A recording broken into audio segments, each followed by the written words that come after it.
Hello friends, welcome to IIC. This is Naresh Raj and today's discussion about Arduino hardware parts, and in this upcoming videos we will discuss about what is the software needed to this Arduino board and what is the simulator and how can we use this Arduino board in our upcoming projects. And let's see the discuss about this basic of this Arduino. Okay, this is a image of this Arduino board. Here you are seeing this, and Arduino is a open source computer hardware software platform for building digital devices and interacts object that can sense and control the physical world around them. And in this you are seeing that this is a combinations of a different elements and components which are seeing this. And in this next slide we will discuss one by one of these components and pins. Okay, let's see. Here you are seeing that this is a pin diagram of this Arduino board, and we first we discuss about basic. This is a USB, this is a USB jack, and this is a Atmega 16U, and this is a ICSP, and this is a digital pins, this is a analog pins, and this is a power pins, this is a power jack, and in this is a oscillator. And in this next slides we will discuss these all components one by one. Here you are seeing that this is a microcontroller Atmega 328PU, and this is a user programmed microcontroller, means this can be programmed by the user. And when we write our program to the Arduino software, and this program can be uploaded on the Atmega 328 microprocessor, and according to the our program this can control the our things that are connected to the output pin of this Arduino board. And this is a 8-bit microprocessor, and the speed of this is microcontroller is low, and the cost of this microcontroller is also low. The operating voltage of this microcontroller is 5 volt, and the input voltage of this microcontroller is also a 7 to 12 volt. And then the flash memory of this microcontroller is 32 kb, and SRAM means static RAM, static RAMs is a 2 kb, and the EEPROM is a 1 kb, and the clock speed of this microcontroller is just 16 megahertz. And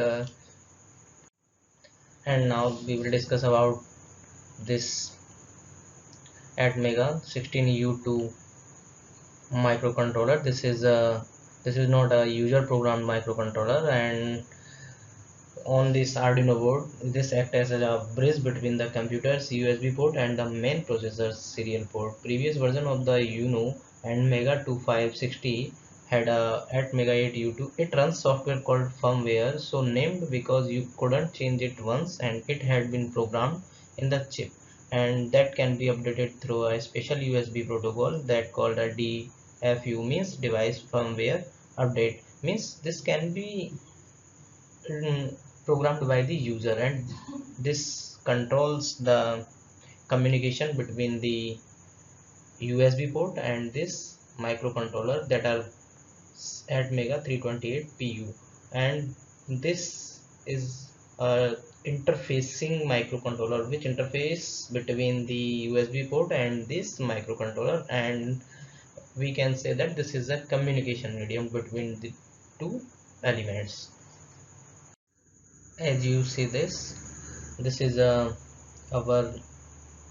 Atmega 328PU microcontroller, and this is our Atmega 16U2 microcontroller that are useful for this communication between USB port and this microcontroller. And now we will discuss about the next elements.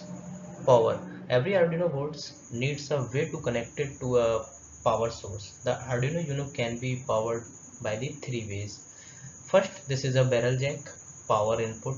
here you are seeing that this is a barrel jack on the Arduino board, and the barrel jack or DC power jack can be used to power your Arduino board.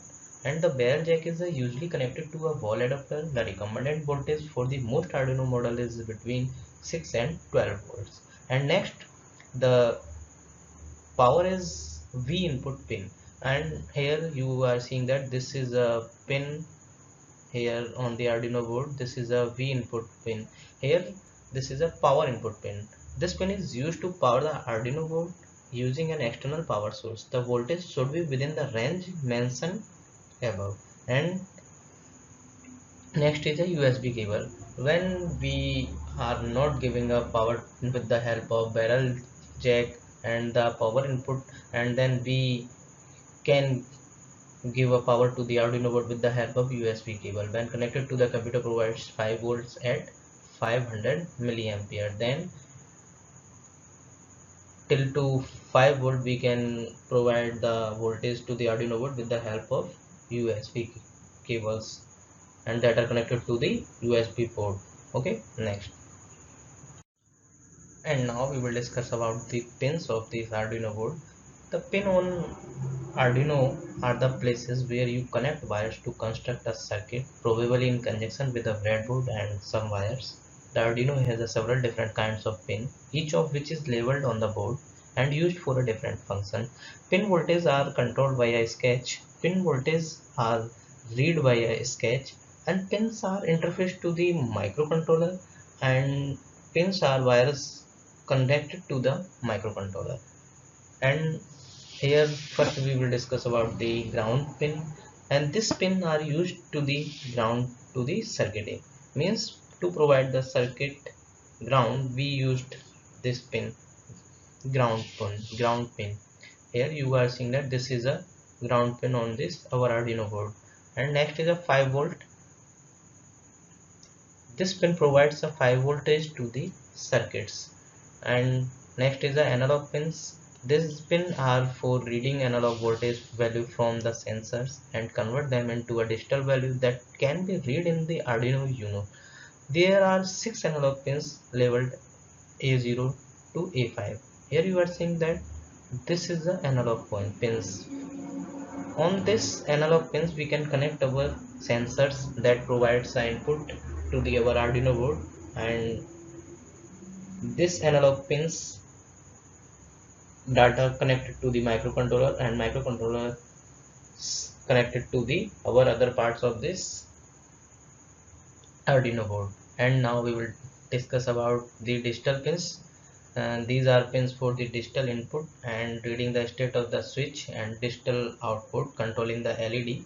And in Arduino Uno there are 14 digital pins. Here you are seeing that this is a 14 digital pins from 0 to 13. Here you are seeing that this is a parts where this is a digital pins. And next is the RxTx. These are serial communication pins used to communicate with other Arduino boards as well as computer. Here you are seeing this is a RxTx pin that are used for the connect to transmitter and the receiver to the Arduino board. And now let's see reset button. And this is here you are seeing that this is a reset switch and button.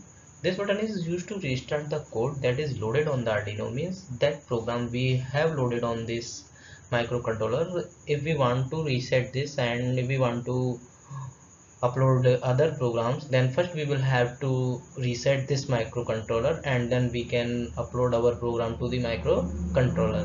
And next is a power indicator LED.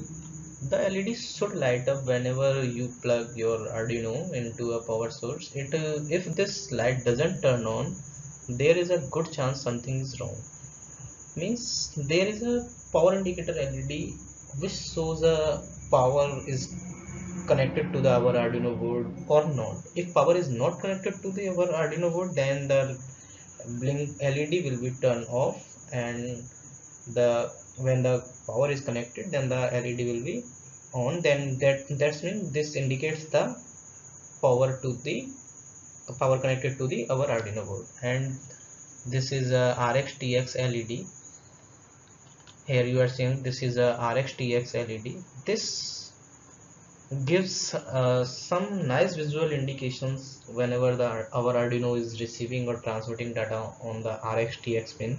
This shows a state of this TX and RX pins, that our Arduino is receiving a data and transmitting a data. The LED shows a state of this environment.